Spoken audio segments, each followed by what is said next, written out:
Here I'm going to show you how to replace the battery on your Mazda 3 key.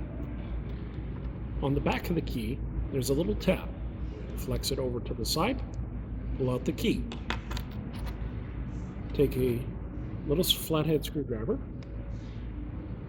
twist into the corners. That separates it out slightly, and then flex along the side to separate the two pieces.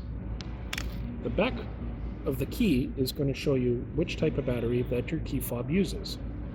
Remove the cover, remove the battery, and make sure that the O-ring is still in.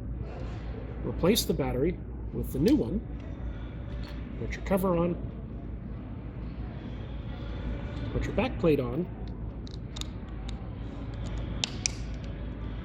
snaps together, put your key back in, and you should be ready to go.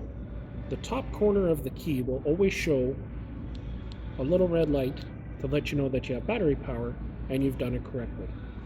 That's how you change the key battery in this format of the Mazda 3 key.